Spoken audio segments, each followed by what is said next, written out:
ഇന്നൊരു അടിപൊളി തട്ടുകട പരിചയപ്പെട്ടിയാലാ. തട്ടുകട എന്ന് പറഞ്ഞു കഴിഞ്ഞാൽ ഇതാണ്ട തട്ടുകട. അപ്പൊ ഇത് നമ്മുടെ തങ്കച്ചൻ ചേട്ടന്റെ തട്ടുകട ഉണ്ടാ. മാത്രമല്ല നമ്മുടെ വീടിന്റെ തൊട്ടടുത്ത് ഒരു ചാലിപ്പാലം എന്ന് പറഞ്ഞ ഒരു പാലമുണ്ട്. ആ പാലത്തിന് തൊട്ട് താഴെയായിട്ടുണ്ട് നമ്മുടെ തങ്കച്ചൻ ചേട്ടന്റെ ചായക്കട. ഇന്ന് ഓഫീസിൽ നിന്ന് വന്നപ്പോൾ പതിവില്ലാതെ വിശപ്പെട്ടപ്പോ വിശക്കണം ചേട്ടാ എന്ന് പറഞ്ഞു കഴിഞ്ഞപ്പോൾ നേരെ വിളിച്ചുകൊണ്ടുവന്നത് നമ്മുടെ തങ്കച്ചൻ ചേട്ടന്റെ കടയിലാണ്. ഇവിടുത്തെ സ്പെഷ്യാലിറ്റീസ് എന്ന് പറഞ്ഞു കഴിഞ്ഞാൽ പോട്ടിയും കപ്പയും പൊറോട്ടയും ബീഫും, നൂലപ്പവും ബീഫും, നൂലപ്പവും പോട്ടിയും.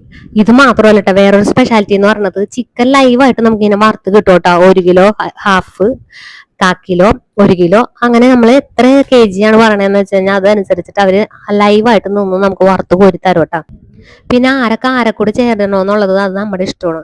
നമ്മൾ തീരുമാനിക്കണ പോലെ നമ്മൾക്ക് ആരൊക്കെ തമ്മിൽ യോജിപ്പിച്ചിട്ട് അവര് നമുക്ക് തരും കേട്ടോ. ഇനിയിപ്പോ യോജിപ്പിക്കണ്ടെന്നുണ്ടെങ്കിൽ യോജിപ്പിക്കേണ്ടെന്ന് തരും. മനസ്സിലായില്ല എന്താണെന്ന്? നമ്മുടെ പോട്ടിയും കപ്പയും മിക്സ് ചെയ്തിട്ട് വാങ്ങിക്കണമെന്നുണ്ടെങ്കിൽ അങ്ങനെ, മിക്സ് ചെയ്യാണ്ട് വാങ്ങിക്കണമെന്നുണ്ടെങ്കിൽ അങ്ങനെയെന്നുണ്ടെങ്കിൽ അങ്ങനെ നമ്മുടെ മിക്കു നൂലപ്പവും ബീഫ് കറിയും എടുത്തപ്പോ ഞാൻ പോട്ടിയും കപ്പയും വേണ്ട ഓർഡർ ചെയ്തത്.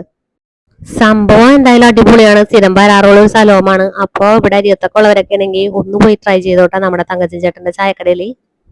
അപ്പൊ ലൊക്കേഷൻ മറക്കണ്ട, ചാലിയപ്പാലത്തിന്റെ തൊട്ട് താഴെട്ടാ.